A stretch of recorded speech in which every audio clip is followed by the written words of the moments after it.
Ridwan mengangguk pelan. Aku sudah menduga, tapi mendengar langsung jauh lebih mengerikan.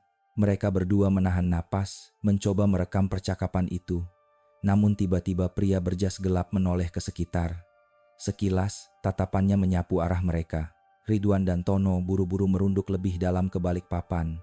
Menahan suara, menahan gerakan. Beberapa detik yang terasa seperti selamanya. Hingga akhirnya, pria itu kembali masuk ke dalam tenda. Suaranya masih terdengar. Ingat Sam, besok malam, kotak lain akan datang. Jangan sampai ada sisa. Pak Slamet hanya mengangguk lemah. Suaranya nyaris tak terdengar. Saya mengerti. Tak lama kemudian, kedua pria itu pergi. Mobil hitam yang sama melaju perlahan menjauh, meninggalkan suasana sunyi yang menyesakkan. Ridwan menelan ludah. Ton, kita sudah melihat cukup banyak. Bukti ini bisa jadi senjata. Tono masih pucat. Tapi kalau kita buka ke publik sekarang, mereka bisa balas. Kau dengar sendiri ancamannya. Keluarga selamat saja mereka kendalikan. Apalagi kita. Ridwan menatap gelapnya malam. Matanya penuh tekad. Kalau kita diam, korban akan terus bertambah. Aku tidak bisa biarkan itu. Mereka berdua kemudian keluar dari persembunyian. Berjalan cepat ke arah motor tua Ridwan, yang diparkir agak jauh. Tono masih gemetar. Mencoba memeluk tas berisi kamera. Seolah itu adalah satu-satunya pelindung. Rid, apa kau sadar? Kalau sindikat ini sebesar yang kita kira, bisa jadi ada pejabat, bahkan aparat yang ikut terlibat. Kita bisa dilenyapkan sebelum sempat bicara, ujar Tono. Ridwan berhenti sejenak, menatap sahabatnya. Justru itu Ton, karena mereka besar, kita harus lebih berani.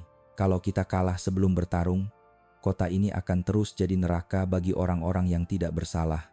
Tono hanya bisa menghela napas panjang. Ia tahu sahabatnya benar, tapi rasa takut masih mengguncang seluruh tubuhnya. Malam itu, mereka berdua pulang dengan perasaan campur aduk antara ketakutan dan keyakinan. Di kepala Ridwan, hanya ada satu tekad. Kebenaran harus dibuka, meski nyawa taruhannya. Malam di Makassar itu begitu lengang. Hujan tipis baru saja reda, menyisakan aroma tanah basah yang bercampur dengan bau amis dari arah sungai Jenebrang. Kompol Hadi bersama beberapa anak buahnya turun langsung menindaklanjuti laporan warga tentang bau busuk menyengat yang muncul dari tepi sungai. Dengan senter di tangan, mereka menyusuri jalan setapak becek yang dipenuhi lumpur. Suara jangkrik terdengar samar. Sesekali anjing liar menggonggong dari kejauhan. Bau itu semakin menusuk hidung, membuat beberapa anggota polisi terpaksa menutup hidung dengan kain. Pak, di sini sepertinya, ujar salah satu anggota sambil menunjuk sebuah semak lebat. Di balik semak itu tampak sebuah karung plastik besar, terikat rapat, sebagian terendam air sungai. Kompol Hadi memberi kode. Dua orang anggotanya segera menarik karung itu ke daratan. Tali di mulut karung masih terikat kuat, basah, dan penuh lumpur. Dengan hati-hati, salah satu anggota membuka ikatan itu.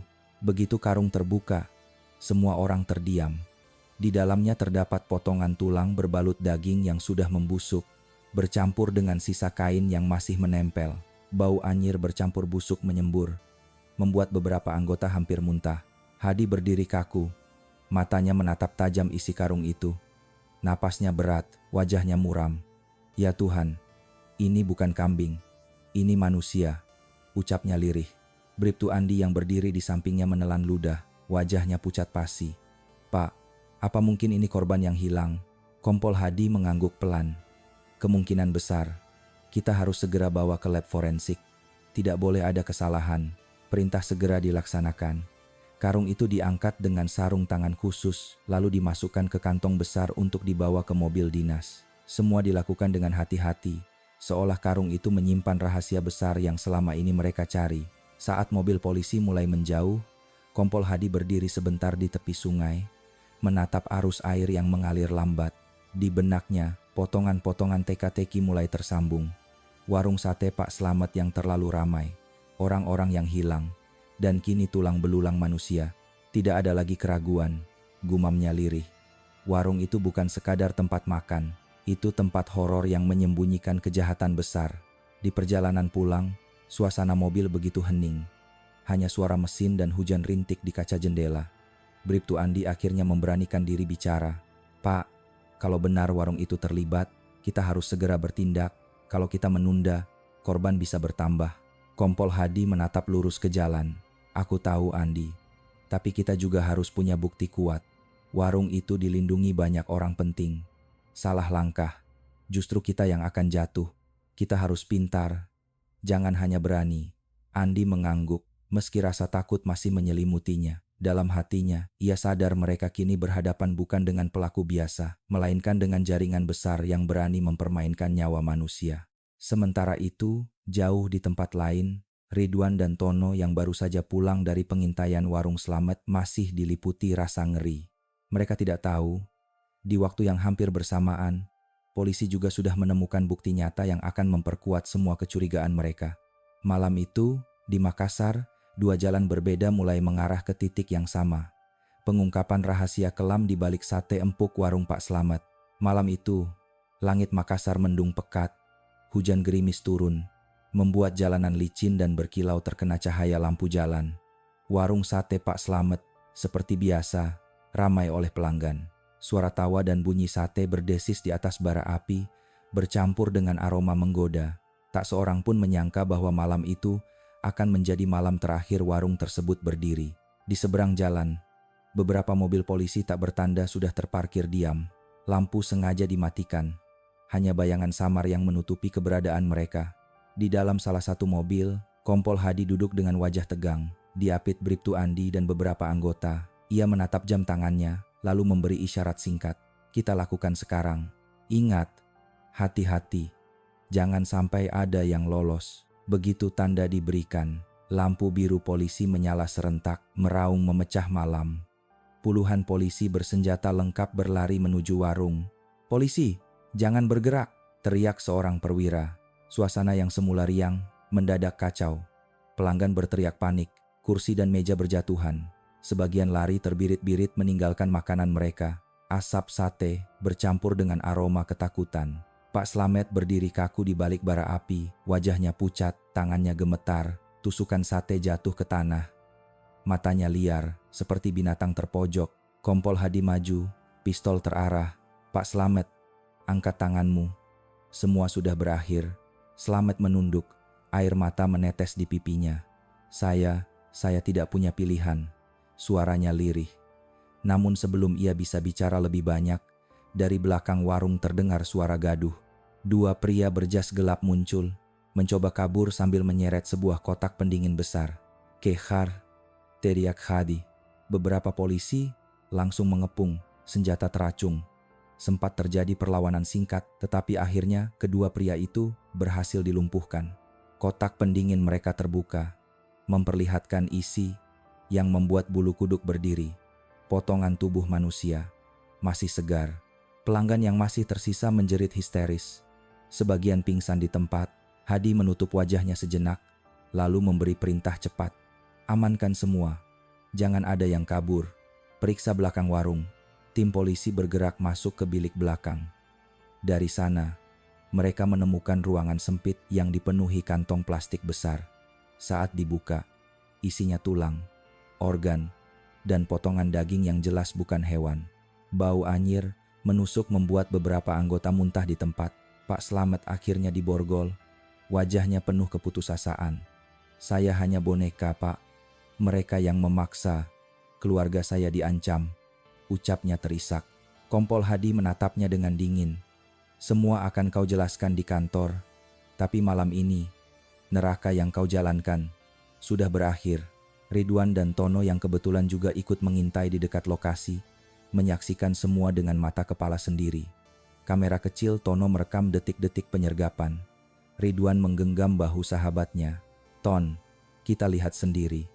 Akhirnya kebenaran keluar. Tono masih pucat tetapi mengangguk pelan. "Ya, tapi aku tak menyangka sebesar ini." Malam itu, berita penyergapan warung sate Pak Slamet menyebar cepat di Makassar. Orang-orang yang selama ini menjadi pelanggan setia tidak percaya bahwa sate empuk yang mereka makan ternyata berasal dari daging manusia. Kota itu gempar, penuh rasa takut sekaligus marah. Di kantor polisi, interogasi panjang dimulai. Dari keterangan Slamet dan barang bukti yang ditemukan, terbukti ada jaringan besar di baliknya. Nama-nama baru muncul, termasuk beberapa oknum yang sebelumnya dianggap terhormat. Kompol Hadi tahu, perjuangan belum selesai. Menangkap Slamet hanyalah pintu gerbang menuju dalang yang sebenarnya. Namun satu hal pasti, malam itu Makassar bisa bernapas lega karena kebenaran akhirnya terkuak. Di luar kantor polisi, Ridwan menatap langit mendung. Keadilan kadang lambat, tapi ia pasti datang, gumamnya pelan. Tono menambahkan, dan kebenaran, meski disembunyikan, suatu saat akan menyembul ke permukaan. Lampu-lampu kota Makassar berpendar lembut di kejauhan. Namun bagi semua yang terlibat, malam itu akan selalu diingat sebagai malam ketika rahasia kelam warung sate akhirnya terbongkar dan ketika keadilan kembali menyalakan harapan di hati warga. Malam di Makassar selalu punya cerita. Lampu-lampu jalan di kawasan Jalan Sultan Hasanuddin berkilauan, suara motor bersahutan, pedagang kaki lima berjejer menawarkan aroma khas laut dan darat. Namun, di antara hiruk-pikuk itu, ada satu warung sederhana yang mendadak jadi buah bibir seluruh kota. Warung sate kambing Pak Slamet. Tenda biru seadanya, meja kayu panjang, kursi plastik yang seringkali tidak cukup menampung pengunjung. Tapi siapa sangka, warung kecil itu bisa mengalahkan restoran besar di sekitaran Pantai Losari. Setiap malam, orang rela antre panjang hanya untuk mendapatkan sepiring sate. Katanya, daging sate Pak Slamet berbeda dari yang lain, empuk, tidak berbau, dan seolah meleleh begitu masuk ke mulut. Orang-orang tertawa, bercanda, bahkan sering menyebut kalau mungkin Pak Slamet punya ramuan rahasia yang tidak dimiliki penjual lain. Hati-hati, bisa-bisa kecanduan, begitu seloroh pelanggan sambil menyeruput teh manis panas. Tidak sedikit pula pegawai kantoran, mahasiswa, bahkan pejabat yang memilih duduk lesehan di warung itu. Semua terhipnotis, aroma asap, arang bercampur bumbu kacang yang gurih. Pak Slamet sendiri tampak sederhana, pria paruh baya dengan tubuh agak bungkuk, kulit legam terbakar matahari, keringat bercucuran setiap kali membolak-balik sate di atas bara api. Senyumnya ramah, suaranya serak, dan setiap pelanggan selalu dilayani dengan ucapan sopan. Dari luar, siapapun akan menilai dia hanya seorang pedagang kecil yang giat bekerja untuk menghidupi keluarga. Namun, seperti kata pepatah lama, tak semua yang manis di luar, indah pula di dalam. Rasa nikmat itu rupanya menyimpan sesuatu yang tak wajar. Beberapa pengunjung mengaku sate itu terlalu empuk untuk ukuran daging kambing biasa. Bahkan ada yang bergumam, ini bukan kambing muda, ini lebih lembut lagi. Malam semakin larut, antrean tidak pernah habis. Bau sate terbawa angin hingga ke perempatan jalan. Orang-orang lalu lalang tidak tahan untuk berhenti. Suasana riuh penuh tawa, seolah tidak ada yang salah. Namun, di balik tirai dapur warung itu, mata Pak Slamet tampak gelisah. Sesekali ia melirik ke arah jalan, seperti menunggu sesuatu atau seseorang. Tak ada yang menyangka bahwa kepulan asap sate yang harum itu kelak akan berubah menjadi aroma teror yang membekap seluruh kota Makassar. Ridwan mengatur napasnya ketika motor tua yang ia kendarai berhenti di tepi Jalan Sultan Hasanuddin. Malam itu Makassar ramai seperti biasa. Di sepanjang jalan, deretan warung kaki lima bersaing memanggil pembeli. Namun, Ridwan tidak datang untuk sekadar makan. Ia datang dengan rasa penasaran yang menggelitik hatinya sejak beberapa minggu terakhir. Ton, kau lihat sendiri kan? Warung itu penuh terus. Tapi coba pikir, sejak kapan ada pemasok kambing singgah di sana? Kata Ridwan, sambil menunjuk tenda biru sederhana di ujung jalan. Tono, yang sibuk membereskan kameranya, tertawa kecil. Ah, Rid, kau ini memang wartawan sejati. Orang lain makan, kau malah sibuk curiga. Mungkin Pak Slamet punya pemasok tetap, tapi datang siang hari, Ridwan hanya tersenyum tipis. Ia sudah terbiasa dianggap berlebihan, tapi naluri jurnalis kriminal yang sudah lama ia asah, membuatnya peka terhadap hal-hal ganjil. Justru itu yang membuat aku heran, Ton. Aku sudah 3 kali lewat sini siang hari. Warungnya kosong, pintunya tertutup rapat. Malam baru buka, langsung ramai. Dari mana daging itu datang? Mereka pun masuk ke dalam tenda biru itu. Bau sate terbakar, bercampur dengan bumbu kacang yang ditumbuk kasar, menyeruak memenuhi udara. Deretan kursi plastik sudah hampir penuh. Beberapa mahasiswa tertawa keras sambil mengobrol. Seorang pegawai bank masih mengenakan kemeja rapi. Bahkan ada seorang pria berpakaian dinas pemerintah duduk tenang di sudut sambil menunggu pesanan. Pak Slamet berdiri di balik panggangan. Api arang menjilat daging yang ditusuk, keringatnya bercucuran, tapi senyum ramah tetap tersungging di wajahnya. "Silakan duduk, Nak. Mau pesan berapa tusuk?" Suaranya serak, khas pedagang yang sehari-hari berteriak memanggil pelanggan. Ridwan memesan 10 tusuk, sementara Tono langsung bersemangat memesan 15. "Aku lapar berat. Jangan kau ganggu aku dengan curigaan murid," ujar Tono sambil terkekeh. Beberapa menit kemudian, sate itu datang. Asap tipis masih mengepul, bumbu kecap dan kacang menetes perlahan ke piring. Ridwan menusuk satu potong, mengunyah perlahan. Benar saja, daging itu luar biasa empuk. Tidak ada bau prengus yang biasanya sulit dihilangkan dari sate kambing. Teksturnya bahkan lebih halus daripada daging sapi muda. Tono, dengan mulut penuh, langsung memuji. "Rid, sumpah, ini sate paling enak yang pernah kubilang." Lidahku seolah menari. Ia tertawa, sementara Ridwan tetap diam. Lidahnya memang menikmati, tapi pikirannya tidak bisa tenang. Terlalu banyak kejanggalan. Ia mengedarkan pandangan. Matanya menangkap setiap detail.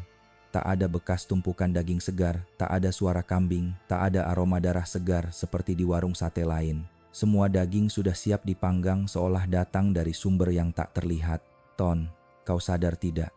Dari tadi tidak ada satupun truk atau motor pengangkut bahan makanan yang berhenti di sini. Warung lain biasanya ribut menyiapkan bumbu, menyiangi daging. Di sini," Ridwan berbisik. Tono menoleh sebentar, lalu mengangkat bahu. "Mungkin sudah dipotong di rumah pemotongan. Tidak usah terlalu serius, Rid. Orang lain makan bahagia, kau malah membuat kepalamu pusing." Ridwan tersenyum kecut. Ia tahu sahabatnya hanya ingin menikmati malam. Tapi dalam hati kecilnya, ia yakin ada sesuatu yang lebih besar bersembunyi di balik kelezatan sate ini. Setiap gigitan, alih-alih membuatnya kenyang, justru menimbulkan tanya yang semakin berat. Malam semakin larut, warung tak kunjung sepi. Ridwan menuliskan catatan kecil di buku saku. Sate empuk luar biasa, tidak pernah terlihat pasokan kambing. Warung buka langsung siap, antrean tak habis. Ada yang janggal. Di luar tenda, motor lalu lalang. Beberapa pelanggan baru berdatangan. Sementara Pak Slamet tetap sibuk di balik bara api. Matanya sesekali melirik ke jalan besar. Ada kegelisahan samar yang hanya bisa ditangkap oleh orang yang benar-benar memperhatikan. Ridwan merapatkan buku sakunya. Ia menatap Tono yang masih sibuk menikmati sate tanpa peduli dunia. "Ton, aku rasa ini baru permulaan. Malam ini mungkin hanya makan sate. Tapi hatiku berkata, besok akan ada cerita besar yang harus kita bongkar." Tono menatapnya sambil tersenyum lebar. "Kalau begitu, kau jadi wartawan, aku jadi fotografernya. Tapi ingat, Rid, jangan sampai kita masuk terlalu dalam. Bisa berbahaya." Ridwan menatap langit malam Makassar yang penuh awan tipis. Dalam hatinya, ia tahu ucapan Tono benar, tapi rasa penasaran sudah terlalu dalam untuk dihentikan. Warung sate yang kelihatan sederhana ini seakan menyimpan rahasia kelam, menunggu untuk digali. Malam itu, Jalan Sultan Hasanuddin semakin padat. Lampu kendaraan berkilauan, suara klakson sesekali menyusup di antara riuhnya orang-orang yang berburu makan malam. Warung sate Pak Slamet semakin ramai. Asap arang bercampur bumbu kacang yang terbakar, menebarkan aroma yang membuat siapapun tak kuasa menolak. Ridwan duduk bersandar, memperhatikan setiap gerak di warung itu. Tono sudah tenggelam dalam piring kedua, wajahnya penuh kenikmatan.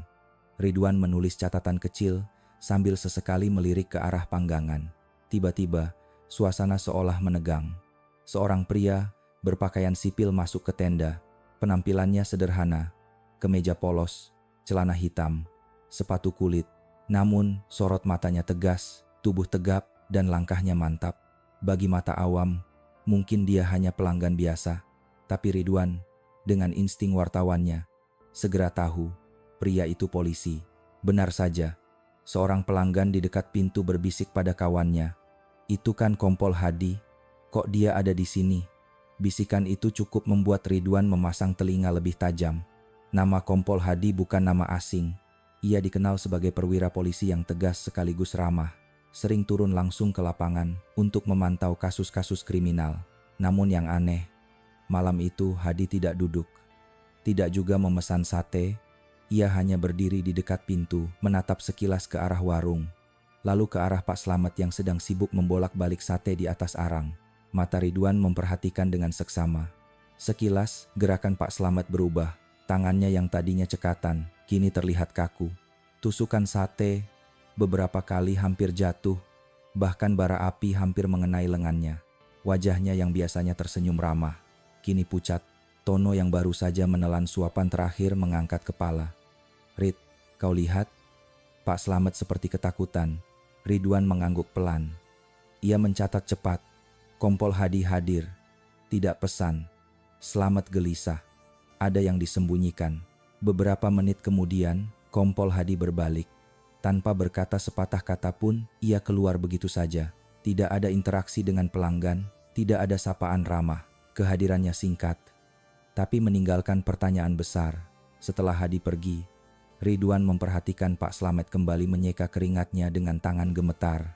Ia berusaha menampilkan senyum ramah kepada pelanggan, tapi jelas sekali ada beban di dalam matanya. "Ton, kau perhatikan tidak? Polisi itu tidak pesan, hanya mengamati sebentar, lalu pergi." Seolah dia tahu sesuatu, Ridwan berbisik. Tono menunduk, menatap sate yang tinggal sisa tusuk. Mungkin dia lapar, tapi gengsi pesan. Ia mencoba bercanda, namun tawanya hambar. Dalam hati, Tono juga merasa ada yang tidak wajar. Ridwan memandang sekeliling. Semua pelanggan sibuk menikmati sate. Tak ada yang menyadari ketegangan singkat tadi. Hanya dirinya yang mencatat setiap detail. Ia meneguk teh manisnya perlahan, mencoba menenangkan pikiran. Namun semakin ia pikirkan, semakin jelas baginya. Kehadiran Kompol Hadi bukan kebetulan. Ada sesuatu di balik warung sederhana ini. Dan entah kenapa wajah Pak Slamet menunjukkan rasa takut yang lebih dalam daripada sekadar gugup karena diperhatikan aparat. Malam semakin larut. Angin laut membawa hawa lembab masuk ke dalam tenda. Api panggangan terus menyala. Asap putih tipis melayang ke udara. Warung masih dipenuhi tawa dan obrolan. Tapi bagi Ridwan, setiap detik terasa berat. Ia menutup bukunya, lalu menatap Tono. "Ton, aku yakin Kompol Hadi tahu lebih banyak dari yang kita kira. Kalau benar ada yang salah di warung ini, berarti kita sedang berdiri di pusat misteri yang bisa mengguncang kota." Tono menelan ludah, wajahnya mulai serius. "Kau yakin mau lanjut, Rid? Kalau polisi saja tidak bisa langsung bertindak, apa kita tidak terlalu nekat?" Ridwan tersenyum tipis, tapi matanya tajam. "Justru karena itu, kita harus tahu, kalau bukan kita yang bongkar siapa lagi." Di luar tenda, deru motor kembali memenuhi jalan. Namun, bagi Ridwan, bunyi itu terdengar jauh. Yang terus terngiang hanyalah bayangan tatapan gugup Pak Slamet dan hadirnya Kompol Hadi yang penuh tanda tanya. Dalam benaknya, satu kalimat berulang-ulang. Setiap kejanggalan selalu menyimpan cerita besar. Malam berikutnya, Ridwan kembali mendatangi warung sate Pak Slamet. Kali ini ia dan Tono datang lebih awal, sebelum pelanggan membludak. Mereka duduk di kursi paling belakang, agak gelap, agar bisa mengamati suasana tanpa terlalu mencolok. Ridwan membuka buku sakunya. "Ton, malam ini kita harus lebih teliti. Aku rasa ada yang akan terjadi." Tono menghela napas. "Semoga saja hanya perasaanmu. Tapi baiklah, kameraku sudah siap." Seperti biasa, warung dipenuhi pelanggan. Api arang menyala, asap sate membumbung. Pak Slamet sibuk dengan wajah penuh keringat, namun matanya beberapa kali melirik ke arah jalan besar. Ada gelisah yang tidak bisa ditutupi. Jam menunjukkan hampir pukul 11 malam. Jalanan mulai sepi, meski warung masih ramai. Tiba-tiba, suara mesin mobil terdengar dari kejauhan. Sebuah mobil hitam melaju pelan, berhenti tidak jauh dari tenda biru. Lampunya menyala sebentar, lalu padam. Ridwan menajamkan pandangan. "Itu dia, Ton. Arahkan kameramu." Tono segera mengangkat kamera kecilnya, berusaha menstabilkan tangan yang mulai bergetar. Pintu mobil terbuka. Seorang pria tinggi berpakaian gelap turun dengan cepat. Ia tidak bicara banyak, hanya membuka bagasi lalu mengeluarkan sebuah kotak pendingin besar berwarna abu-abu dengan gagang besi. Gerakannya cekatan. Seolah sudah terbiasa melakukan hal itu, Pak Slamet menyambutnya dengan wajah pucat. Tangannya gemetar saat menerima kotak itu. Ia buru-buru menyeretnya ke bagian belakang warung, di balik tirai lusuh yang menutupi dapur kecilnya. Tidak ada obrolan panjang, hanya tatapan singkat yang penuh tekanan. Ridwan menunduk, pura-pura sibuk dengan ponselnya sambil menekan tombol rekam. Dari kamera Tono, setiap gerakan terekam jelas. Mobil, pria gelap, kotak pendingin, dan ekspresi gugup Pak Slamet. "Reed, apa kau lihat isi kotaknya?" bisik Tono dengan suara tercekat. "Belum. Tapi aku yakin, Ton, itu bukan daging kambing biasa." Pria berjas gelap itu kembali masuk ke mobilnya, lalu pergi tanpa menyalakan lampu. Hanya suara ban berderit pelan meninggalkan lokasi. Warung kembali ramai seolah tidak ada apa-apa. Para pelanggan tertawa, makan sate, bercanda. Mereka tidak tahu apa yang baru saja terjadi di balik tirai lusuh itu. Ridwan menutup rekamannya, lalu menatap sahabatnya. "Kau sadar kan, Ton? Setiap malam warung ini selalu siap daging tanpa pernah ada pemasok. Kini kita lihat sendiri, sumbernya datang dari mobil hitam itu." Tono mengangguk, wajahnya pucat. "Aku tidak suka perasaan ini, Rid. Rasanya ada sesuatu yang sangat salah." Beberapa menit kemudian, Pak Slamet kembali ke panggangan. Senyum ramah dipaksakan, suaranya bergetar ketika menawarkan sate baru matang kepada pelanggan. Tapi Ridwan bisa membaca jelas. Mata itu penuh ketakutan, seolah ia hanyalah orang kecil yang sedang terjebak dalam permainan besar. Ridwan menuliskan catatan tambahan. Kotak pendingin diterima tengah malam. Gerakan terburu-buru. Ekspresi Slamet ketakutan. Ada dalang di balik layar. Saat mereka bersiap pulang, Ridwan berhenti sejenak menatap warung itu dari kejauhan. Aroma sate masih terbawa angin malam Makassar. Tapi kini, setiap kali mencium aroma itu, ia tidak lagi merasakan lapar, melainkan rasa ngeri yang menusuk hati. "Ton," katanya pelan, "aku rasa kita baru saja membuka pintu menuju rahasia paling gelap di kota ini." Tono menggenggam kameranya erat-erat. "Dan aku tidak yakin kita siap menghadapi apa yang ada di balik pintu itu, Rit." Malam Makassar semakin sunyi. Mobil hitam telah menghilang. Tapi bayangan misterinya kini melekat kuat di pikiran mereka berdua. Hujan rintik-rintik turun, membasahi jalan Sultan Hasanuddin malam itu. Warung sate Pak Slamet tetap dipenuhi pelanggan. Tenda biru bergetar diterpa angin. Asap arang bercampur bau daging memenuhi udara. Dari luar, suasananya tampak biasa, orang tertawa, ngobrol, menikmati sate hangat di malam yang dingin. Namun di kursi belakang, Ridwan dan Tono duduk dengan hati berdegup cepat.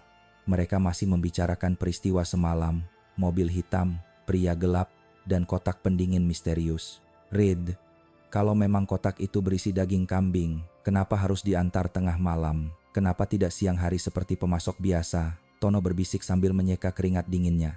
Ridwan menatap tajam ke arah dapur yang ditutupi tirai. "Itulah pertanyaan yang membuatku tidak bisa tidur, Ton." Jam hampir menunjuk tengah malam ketika suara mesin mobil kembali terdengar.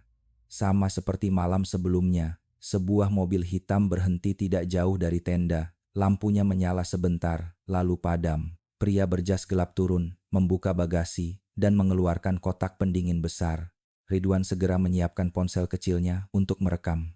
Tono, dengan kamera yang dibungkus kain hitam, agar tidak terlihat mencolok, mengarahkan lensa dari celah meja. Pak Slamet menyambut dengan wajah pucat, tangannya bergetar saat menyeret kotak itu masuk ke balik tirai dapur. Kali ini, Ridwan dan Tono memberanikan diri bergerak lebih dekat. Mereka pura-pura berjalan ke toilet kecil di belakang bangunan kosong di sebelah warung, lalu berjongkok, mengintip dari celah papan yang rusak. Dari celah itu, Ridwan bisa melihat samar-samar. Pak Slamet membuka kotak pendingin. Uap dingin mengepul, menembus udara yang lembab. Ridwan menyipitkan mata, mencoba melihat lebih jelas. Dan saat itulah, jantungnya serasa berhenti. Di dalam kotak, tersusun potongan daging merah segar. Bukan seperti daging kambing yang biasa ia lihat. Ada bentuk yang sangat mengenalinya. Sepotong lengan, lengkap dengan jari-jari yang masih menempel. Ridwan hampir kehilangan kendali. Nafasnya tercekat, tangannya gemetar hebat. Ia segera menutup mulut Tono yang hampir berteriak. Mata mereka berdua melebar, tubuh mereka membeku. "Ya Tuhan," bisik Ridwan dalam hati, "itu bukan kambing."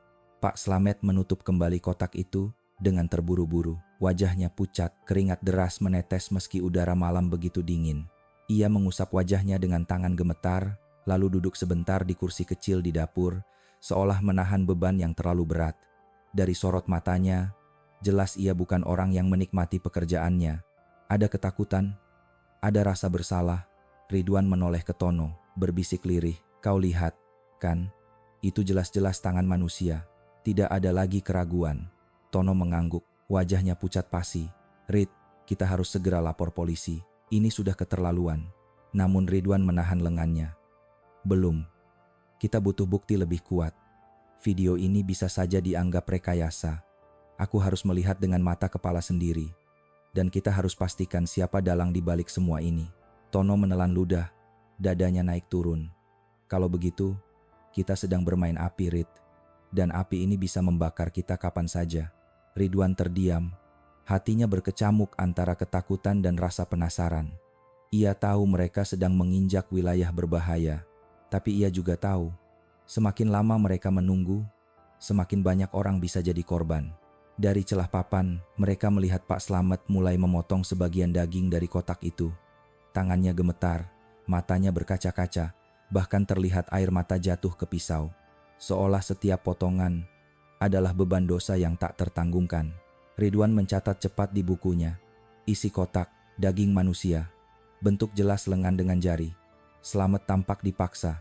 Dalang belum diketahui. Hujan semakin deras di luar. Suara tetes air berpadu dengan bunyi bara api yang berdesis terkena minyak sate. Warung tetap ramai. Pelanggan tetap tertawa. Tidak sadar bahwa sate empuk yang mereka kunyah mungkin bukan berasal dari kambing. Ridwan menatap Tono, suaranya pelan namun mantap. Ton, apapun yang terjadi, kita harus teruskan ini. Bukan hanya soal berita, ini soal nyawa manusia. Tono menggenggam kameranya erat-erat meski tubuhnya masih bergetar. Baiklah Rid, kita jalani. Tapi aku punya firasat, jalan ini tidak akan mudah. Malam Makassar semakin mencekam. Bau sate bercampur dengan aroma hujan. Tapi bagi Ridwan dan Tono, malam itu hanyalah permulaan dari mimpi buruk yang akan semakin nyata. Pagi itu, suasana Makassar masih diselimuti sisa hujan malam sebelumnya. Jalan-jalan basah berkilau diterpa cahaya matahari yang baru muncul. Di gang kecil dekat Pasar Paotere, sebuah rumah sederhana dipenuhi tangisan. Ibu Siti, seorang perempuan paruh baya dengan kerudung kusut, duduk di lantai ruang tamu. Matanya sembab, suaranya parau, karena semalaman menangis. Di tangannya, ponsel kecil masih menggenggam pesan terakhir dari anaknya. Dedi, seorang mahasiswa tingkat akhir. Ma, aku makan sate dulu sama teman. Itulah pesan singkat yang masuk pukul 9 malam.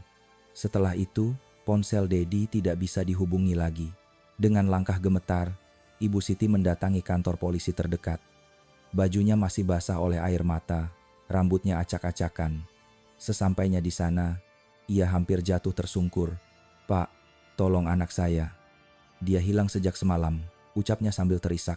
Yang menerima laporan pagi itu adalah Kompol Hadi. Wajahnya berubah serius begitu mendengar nama warung yang disebut.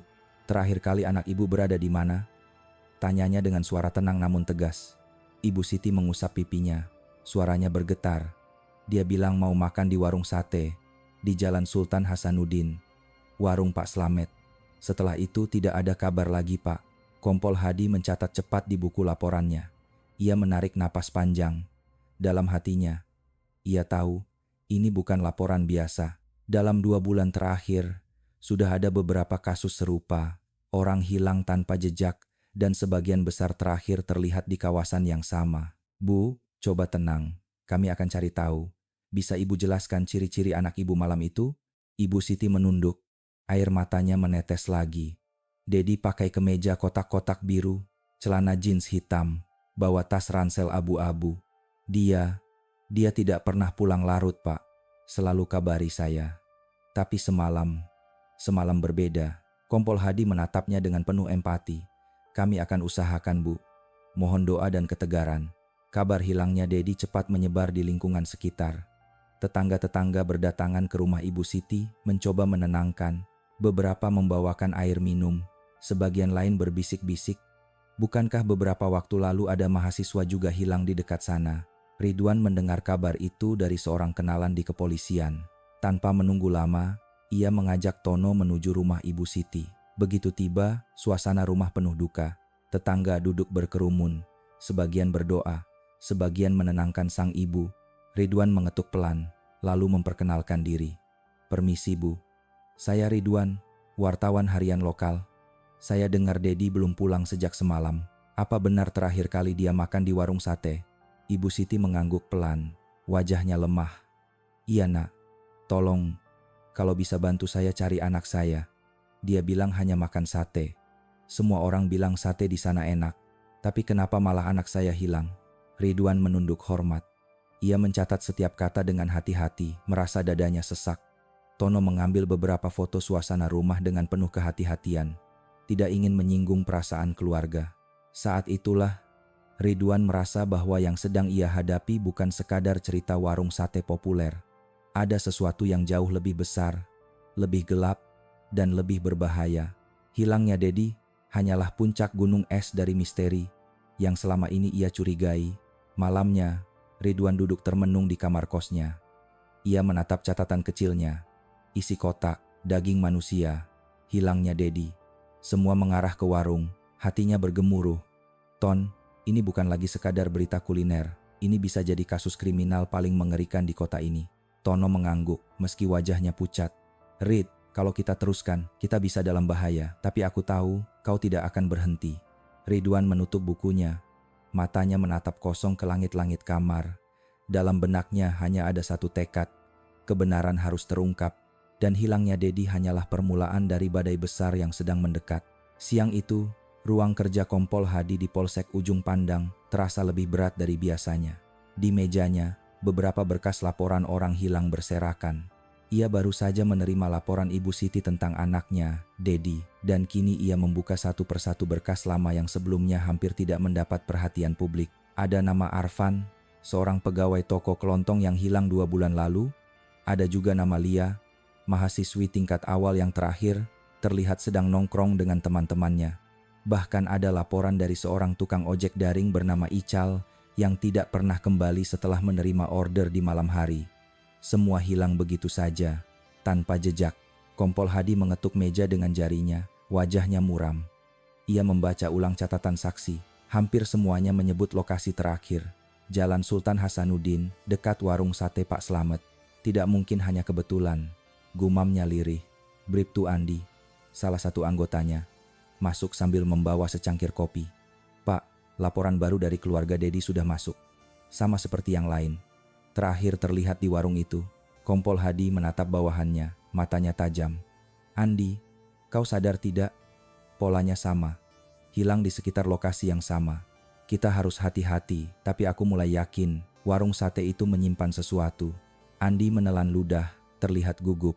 Tapi, Pak, warung itu sangat populer. Bahkan beberapa pejabat sering makan di sana. Kalau kita salah tuduh, bisa jadi masalah besar.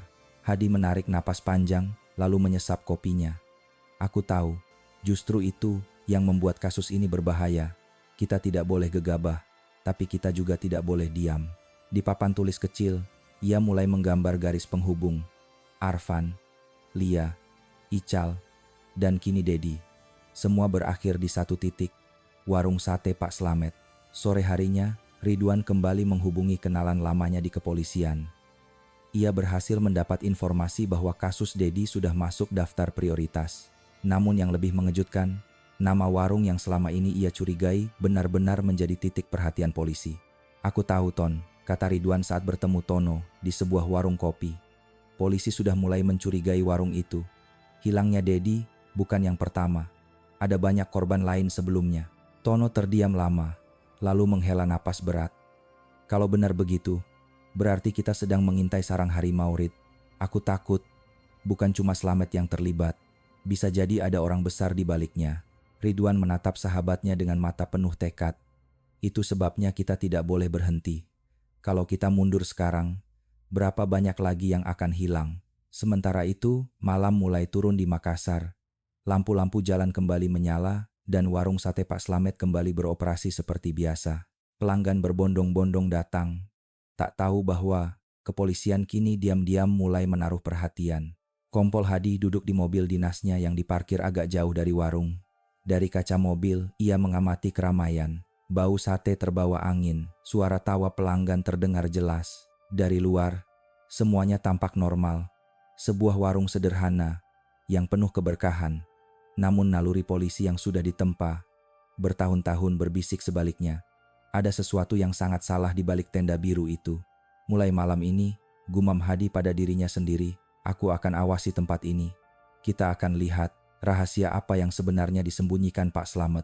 Ia menyalakan rokok. Asapnya mengepul tipis. Dalam hatinya, ia tahu kasus ini baru saja memasuki babak yang jauh lebih berbahaya. Malam itu, langit Makassar kembali dipenuhi awan gelap. Hujan baru saja reda, menyisakan genangan air di sepanjang jalan Sultan Hasanuddin. Meski udara lembab dan dingin, warung sate Pak Slamet tetap dipadati pelanggan. Asap arang mengepul ke udara, bercampur dengan aroma bumbu kacang yang menggoda. Ridwan dan Tono sengaja datang lebih awal. Mereka memilih kursi di sudut belakang, tempat yang agak gelap namun cukup strategis untuk mengamati seluruh warung. Kamera kecil Tono disembunyikan dalam tas selempang. Hanya lensa kecil yang bisa keluar jika sewaktu-waktu dibutuhkan. "Rid, lihat tangannya," bisik Tono sambil melirik ke arah dapur. Ridwan mengarahkan pandangannya. Di balik asap panggangan, terlihat Pak Slamet sedang menusuk daging ke tusuk sate. Tangannya jelas gemetar. Keringat bercucuran lebih deras daripada biasanya. Senyum ramahnya tetap ia paksakan. Namun matanya sering melirik ke arah jalan besar, seolah menunggu sesuatu yang membuatnya gelisah. "Aku sudah perhatikan dari kemarin," kata Ridwan lirih. Dia bukan pedagang biasa yang santai melayani pelanggan. Ada ketakutan yang selalu menempel di wajahnya. Di meja sebelah mereka, sekelompok mahasiswa duduk sambil bercanda. Tawa mereka keras, namun di antara obrolan itu, Ridwan menangkap sebuah kalimat yang membuat darahnya berdesir. Si Rian mana? Katanya mau ikut makan malam ini," tanya seorang mahasiswa berjaket hitam. "Entahlah, semalam dia juga nggak nongol. Padahal terakhir bilang mau mampir ke sini," jawab temannya dengan nada heran. Ridwan menoleh cepat ke arah Tono. Tatapan mereka saling bertemu, sama-sama terkejut. "Ton, kau dengar itu? Lagi-lagi ada yang hilang, dan terakhir kalinya di warung ini," bisik Ridwan. Tono menelan ludah, wajahnya memucat. "Astaga, Rid, ini sudah terlalu jelas. Hampir semua korban terakhir terlihat di sini. Kalau benar begitu, jumlah orang hilang bisa lebih banyak dari yang kita tahu." Ridwan mencatat cepat di bukunya. Mahasiswa sebut teman hilang. Terakhir mau makan di sini. Suasana warung tetap ramai. Seorang pegawai kantoran duduk di dekat pintu, sibuk menelepon istrinya sambil menyantap sate. Ada pasangan muda yang bercanda mesra sambil menunggu pesanan. Tidak ada yang curiga sedikit pun bahwa di balik tenda sederhana ini, ada misteri yang mengerikan. Ridwan kembali mengamati Slamet. Kali ini ia melihat sesuatu yang lebih aneh. Saat seorang pelanggan menanyakan resep rahasia sate, wajah Slamet tiba-tiba menegang. "Ah, cuma bumbu kacang biasa, Mas," jawabnya tergesa, lalu buru-buru mengalihkan pembicaraan. Ridwan mengerutkan kening. Dia jelas menyembunyikan sesuatu. Tak lama kemudian, suara mesin mobil terdengar di kejauhan. Ridwan dan Tono spontan menoleh. Mobil hitam yang sama berhenti di pinggir jalan, menyalakan lampu sebentar, lalu padam. Wajah Slamet berubah semakin pucat, gerakannya makin terburu-buru. Ridwan menahan napas. Ia tahu malam ini akan terjadi sesuatu lagi. Namun sebelum ia bisa bergerak lebih jauh, Tono menarik lengannya. "Rid, hati-hati. Jangan sampai kita ketahuan.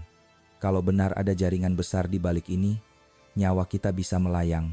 Ridwan menatap sahabatnya dengan sorot mata penuh tekad. "Justru karena itu, Ton, kalau kita diam, makin banyak orang yang hilang. Aku tidak bisa lagi berpura-pura, ini hanya kebetulan." Obrolan mahasiswa di meja sebelah kembali terdengar. Kali ini lebih serius. "Kau tahu kan, Rian terakhir kali kirim pesan. Katanya mau makan sate di sini. Setelah itu hilang. Aku takut ada yang gak beres, sumpah." Ridwan merasakan bulu kuduknya berdiri. Semua kepingan mulai menyatu. Kotak pendingin, kegugupan Slamet, korban-korban yang hilang, dan kini obrolan mahasiswa yang membenarkan semuanya. Ia menutup bukunya perlahan, lalu berbisik pada Tono. "Mulai malam ini, kita tidak lagi sekadar penonton. Kita harus pastikan kebenaran itu keluar, apapun risikonya." Tono menghela napas panjang, lalu mengangguk pasrah. "Baiklah, Rid, tapi aku punya firasat, semakin dekat kita ke kebenaran, semakin besar bahaya yang menunggu." Malam Makassar terasa semakin berat. Asap sate yang bagi banyak orang adalah aroma lezat, kini bagi Ridwan dan Tono hanyalah bau kematian yang perlahan terbongkar. Malam itu, langit Makassar dipenuhi mendung pekat. Jalan Sultan Hasanuddin sedikit lengang, hanya sesekali motor melintas. Warung sate Pak Slamet tetap ramai, tenda birunya bergetar diterpa angin malam. Asap sate membumbung tinggi, bercampur aroma bumbu kacang yang membuat siapapun yang lewat tergoda untuk mampir. Ridwan dan Tono sudah duduk sejak awal. Mereka tidak banyak bicara, hanya menunggu. Kamera kecil Tono disembunyikan di balik tasnya, sementara Ridwan menyiapkan ponsel dengan mode perekaman senyap. Jam menunjuk pukul 11 malam. Suasana mulai lebih tenang, meski masih ada beberapa pelanggan yang tertawa sambil menyantap sate. Lalu, suara mesin mobil terdengar. Perlahan, sebuah mobil hitam muncul dari arah perempatan, berhenti di dekat warung. Lampunya menyala sebentar, lalu mati. Pria berjas gelap turun dengan gerakan cepat. Dari bagasi, ia kembali mengeluarkan kotak pendingin besar. Kali ini, Ridwan lebih siap. Ia mencondongkan tubuh sedikit, memberi isyarat pada Tono. "Rekam sekarang." Tono mengangguk, tangannya gemetar. Saat menyalakan kamera, dari balik tas, lensa kecil diarahkan tepat ke mobil dan ke pria berjas itu. Suara klik pelan terdengar saat rekaman dimulai. Pak Slamet terlihat keluar dari balik tirai. Wajahnya lebih pucat daripada sebelumnya. Keringat menetes deras meski udara malam cukup dingin. Ia menyambut kotak pendingin itu dengan tangan gemetar, lalu buru-buru menyeretnya ke belakang dapur. Selama proses itu, Ridwan menahan napas. Jantungnya berdegup keras, seakan seluruh tubuhnya ikut menjerit. "Ton, pastikan jelas wajahnya. Kotak itu harus terekam sempurna," bisiknya. Tono mengangguk, mencoba memperbesar fokus kamera. Setiap detik terasa panjang, seolah waktu berjalan lambat. Akhirnya, pria berjas itu kembali masuk ke mobil dan pergi tanpa banyak kata. Hanya suara mesin mobil yang perlahan menghilang di tikungan. Ridwan menghela napas lega. "Kita dapatkan, Ton. Ini bisa jadi bukti penting." Namun sebelum sempat ia tersenyum, sesuatu membuatnya kaku. Dari balik tirai dapur, mata Slamet menoleh tepat ke arah mereka. Hanya sekejap, tapi cukup untuk membuat darah Ridwan terasa dingin. Tatapan itu bukan tatapan seorang pedagang biasa. Ada ketakutan, namun juga ada sesuatu yang mengintimidasi. Seolah berkata, "Aku tahu apa yang kalian lakukan, dan kalian dalam bahaya." Ridwan buru-buru menunduk, pura-pura sibuk dengan ponselnya. Tono mematikan kamera dengan tangan gemetar. "Rid, kau lihat itu?" Dia menatap kita. Ridwan menelan ludah, suaranya serak. "Ya, dan aku tidak suka tatapan itu. Itu bukan tatapan orang polos. Itu tatapan seseorang yang terjebak atau seseorang yang siap mengkhianati siapapun demi selamat." Beberapa pelanggan masih asyik makan, tak menyadari ketegangan yang sedang berlangsung. Tawa mereka terdengar nyaring, kontras dengan perasaan mencekam yang dialami Ridwan dan Tono. "Kalau tatapannya begitu, bisa jadi dia sadar kita merekam," kata Tono hampir berbisik. Ridwan meremas tangannya sendiri, mencoba menenangkan diri. "Kalau begitu, Ton, kita harus bergerak lebih cepat. Bisa jadi waktu kita tidak banyak." Mereka duduk beberapa menit lagi, pura-pura menikmati suasana. Namun setiap kali Slamet melintas membawa sate ke pelanggan, matanya selalu melirik ke arah mereka. Pandangan itu membuat dada Ridwan semakin sesak. Akhirnya, mereka memutuskan pulang. Dalam perjalanan dengan motor, Ridwan terdiam lama. Baru setelah melewati jembatan kecil, ia berkata lirih, "Ton, malam ini aku sadar, kita tidak hanya melawan seorang pedagang sate. Ada kekuatan lebih besar di balik ini, dan Slamet, dia bukan sekadar pelaku. Dia mungkin hanyalah pion dari sesuatu yang jauh lebih gelap." Tono menggenggam kameranya erat-erat. "Dan tatapan tadi, itu peringatan, Rid. Kalau kita teruskan, nyawa kita taruhannya." Ridwan menatap jalanan basah di depan mereka, lampu kota berkilauan redup. "Ya, Ton. Tapi justru karena itu, kita tidak boleh berhenti." Malam Makassar semakin sunyi. Di kejauhan, aroma sate dari warung Slamet masih terbawa angin. Namun bagi Ridwan dan Tono, itu bukan lagi aroma lezat, melainkan bau ancaman yang siap menelan mereka kapan saja. Malam itu, udara di Makassar terasa berat. Hujan deras yang turun sejak sore membuat sungai Jenebrang meluap. Arusnya deras, airnya keruh membawa sampah-sampah kota. Di tepi sungai, bau tak sedap tercium menusuk hidung, membuat warga sekitar resah. Beberapa orang yang sedang melintas melapor ke polisi karena mencium bau busuk yang tidak biasa. Kompol Hadi segera turun bersama tim kecil. Mereka membawa senter dan sarung tangan karet. Begitu mendekati lokasi, bau itu semakin tajam, membuat beberapa anggota menutup hidung dengan kain. "Pak, di sini ada karung mencurigakan," teriak salah satu anggota dari balik semak-semak pinggir sungai. Hadi mendekat, menyorot dengan senter. Terlihat sebuah karung plastik besar, terikat kuat dengan tali rafia. Sebagian karung sudah robek karena terbawa arus, dan dari dalamnya terlihat serpihan kain berdarah. "Angkat pelan-pelan," perintah Hadi. Dengan hati-hati, dua anggota menarik karung itu ke tepi. Begitu dibuka, semua orang terdiam. Di dalamnya terdapat potongan tulang manusia yang sudah bercampur lumpur. Beberapa masih menempel sisa kain yang sobek-sobek. Bau anyir menyengat menusuk hingga membuat perut mual. Salah satu anggota berbisik ngeri, "Pak, ini jelas bukan kambing." Wajah Hadi mengeras. Ia menunduk sebentar, menahan perasaan yang berkecamuk. "Segera amankan. Bawa ke forensik. Kita harus tahu identitasnya." Malam itu, suasana di tepi sungai berubah mencekam. Lampu-lampu senter berkelip, suara radio polisi terdengar sibuk, dan karung berisi tulang manusia dibawa dengan penuh kehati-hatian. Hadi berdiri tegak, namun pikirannya berlari jauh. Dalam hatinya, ia mulai menghubungkan titik-titik yang selama ini menggantung. Laporan orang hilang, warung sate yang selalu ramai, dan kini tulang belulang yang terbukti bukan hewan. Sementara itu, Ridwan yang mendapat kabar dari seorang kenalan polisi langsung datang bersama Tono. Dari kejauhan, mereka melihat garis polisi dipasang di pinggir sungai. Wartawan lain belum ada yang datang, membuat Ridwan merasa ini adalah kesempatan emas. "Ton, ini bukti kuat. Kalau benar ini manusia, maka semua kecurigaan kita semakin jelas," kata Ridwan sambil mencatat cepat di bukunya. Tono yang menenteng kameranya menelan ludah. "Aku tak sanggup melihatnya, Rid. Tapi aku tahu, dunia harus tahu apa yang sedang terjadi di kota ini." Hadi sempat melihat Ridwan di antara kerumunan kecil warga yang menonton. Ia menghampiri, matanya tajam. "Ridwan, aku tahu kau wartawan. Tapi tolong, jangan gegabah. Kasus ini lebih besar dari yang kau kira. Kalau kau tulis sembarangan, bisa kacau." Ridwan menunduk hormat, tapi ia juga tak bisa menahan tekadnya. "Pak, orang-orang sudah terlalu lama diam. Kalau benar ada kaitan dengan warung sate itu, saya tidak akan tinggal diam." Hadi menarik napas panjang, lalu menepuk bahunya. "Kebenaran akan kita ungkap. Tapi ingat, jangan sampai kau jadi korban berikutnya." Malam itu, karung berisi tulang manusia dibawa ke laboratorium forensik. Hasil sementara yang keluar keesokan harinya membuat semua orang merinding. Struktur tulang itu cocok dengan manusia dewasa, dan salah satunya menunjukkan tanda-tanda baru saja dipotong. Kabar ini tidak langsung diumumkan ke publik, hanya beredar di lingkaran kecil kepolisian. Namun bagi Ridwan, ia tahu dari sini cerita besar akan dimulai. Ia menuliskan tajuk di draft artikel investigasinya. "Sungai membawa rahasia kelam. Tulang manusia ditemukan. Apakah ini jawabannya? Mengapa sate Pak Slamet begitu empuk?" Tono membaca catatan itu dan bergetar. "Rid, kalau artikel ini keluar, kota ini bisa gempar." Ridwan menatap kosong keluar jendela. "Biarkan gempar, daripada semua orang terus makan tanpa tahu apa yang mereka telan."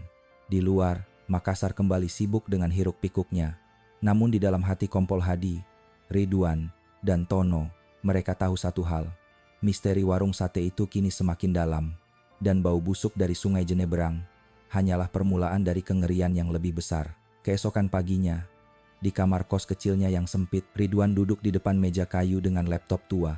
Kopi hitam di cangkir sudah dingin, rokok setengah terbakar di asbak.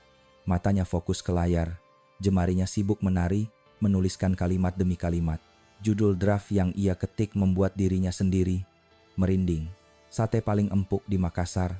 Rahasia gelap di balik tenda biru Jalan Sultan Hasanuddin." Ia menuliskan dengan hati-hati.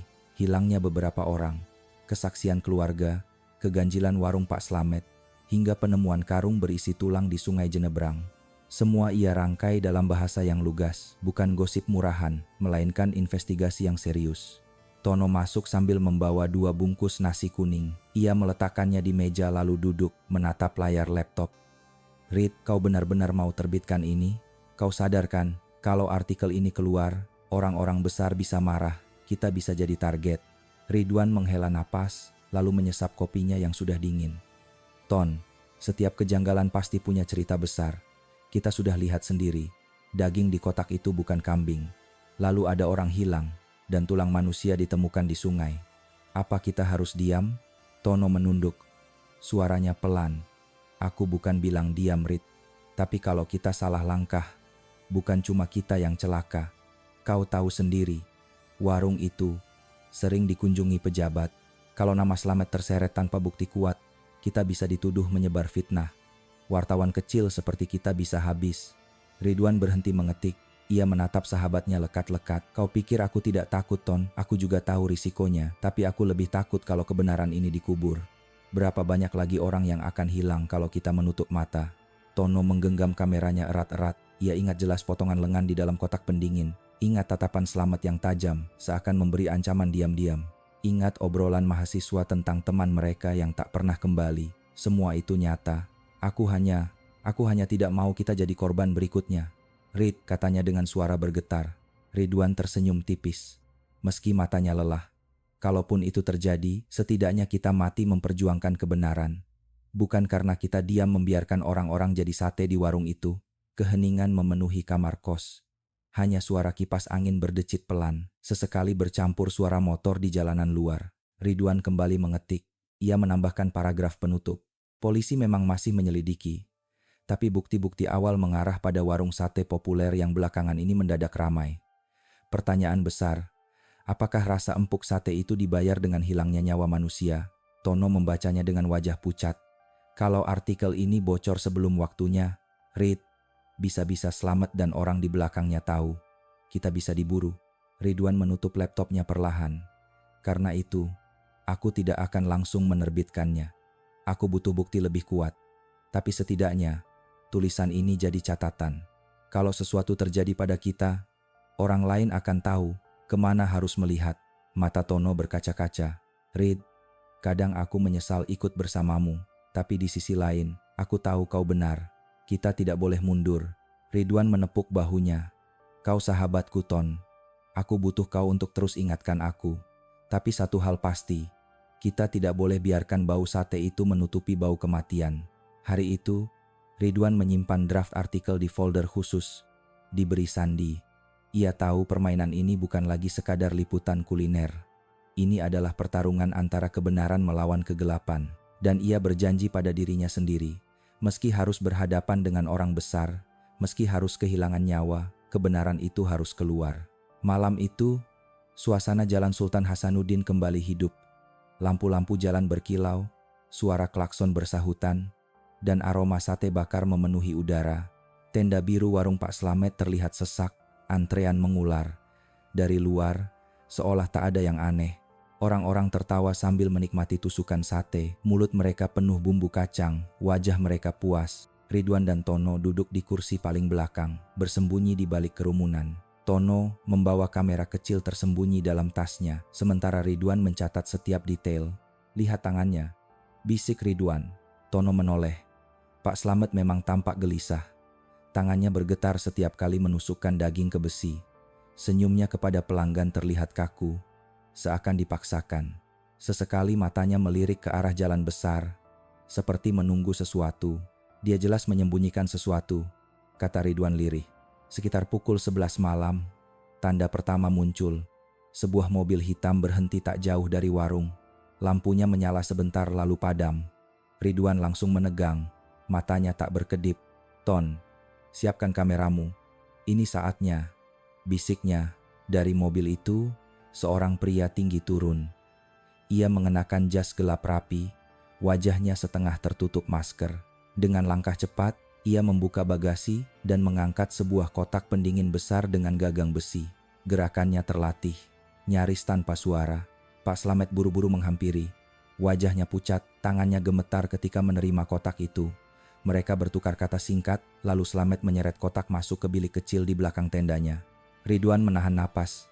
Ton, rekam jelas-jelas. Itu bukan pemasok kambing. Itu sesuatu yang lain. Tono, dengan tangan bergetar, mengangkat kamera. Lensa memperbesar kotak pendingin. Suara klik kecil terdengar saat tombol rekam ditekan. Namun tiba-tiba, pria berjas itu menoleh. Pandangannya tajam menyapu sekitar. Seperti menyadari ada yang memperhatikannya, Ridwan dan Tono serempak merunduk di balik meja. Jantung mereka berdetak kencang, keringat dingin mengucur. "Dia lihat kita." "Rid," bisik Tono panik. "Diam. Jangan bergerak. Tunggu sampai dia masuk lagi ke mobil." Beberapa detik terasa seperti menit, hingga akhirnya suara pintu mobil tertutup dan kendaraan itu perlahan menjauh tanpa menyalakan lampu depan sampai cukup jauh dari warung. Pak Slamet tampak lega. Ia menyeret kotak pendingin itu masuk ke ruangan belakang dengan terburu-buru, seolah takut ketahuan. Ridwan dan Tono saling pandang. Tatapan mereka sama. Ada sesuatu yang besar tersembunyi dalam kotak itu. "Ton, kita harus lihat isi kotaknya. Itu kuncinya," kata Ridwan dengan suara rendah. Tono menelan ludah. Wajahnya pucat. "Rid, kalau dugaanmu benar, kalau itu daging manusia," Ridwan memotong tegas. "Justru itu, dunia harus tahu. Kalau tidak, semua orang akan terus makan sate ini." Tanpa sadar, mereka menunggu hingga suasana warung agak sepi. Saat pelanggan mulai berkurang, mereka bergerak diam-diam ke sisi gelap bangunan kosong di samping warung. Dari celah papan yang copot, mereka bisa mengintip langsung ke belakang tenda. Pak Slamet membuka kotak pendingin itu. Uap dingin mengepul, menyelimuti udara. Ridwan menyipitkan mata, mencoba melihat lebih jelas. Tono mengangkat kamera, memperbesar lensa. Di dalam kotak, terlihat potongan daging merah segar ditata rapi. Tapi bentuknya aneh. Beberapa potong terlihat seperti lengan dengan jari-jari masih menempel. Mata Ridwan membelalak. Tono hampir berteriak, namun Ridwan cepat-cepat menutup mulutnya. Tubuh mereka bergetar hebat. Itu bukan kambing. Mereka yakin betul itu adalah daging manusia. Suasana mendadak terasa dingin. Meski udara malam Makassar biasanya lembab, Tono merasakan perutnya mual. Ridwan hanya bisa menatap, matanya penuh api. "Ton, ini buktinya. Kita tidak boleh mundur lagi." Dari celah papan rapuh itu, Ridwan dan Tono terus mengintai. Jantung mereka berdegup kencang. Pak Slamet masih berdiri di depan kotak pendingin, tangannya gemetar hebat, keringat bercucuran di wajahnya. Meski udara malam terasa lembab dan dingin, ia tampak seperti orang yang tidak punya pilihan. Tiba-tiba, langkah kaki terdengar dari arah belakang. Dua sosok pria muncul. Salah satunya adalah pria berjas gelap tadi, dengan tatapan dingin yang menusuk. Suaranya berat, penuh ancaman. "Sam, kau tahu aturan," katanya tegas. "Jangan coba-coba curang. Semua daging ini harus habis malam ini. Kalau tidak, kau tahu akibatnya." Pak Slamet menunduk, wajahnya pucat pasi.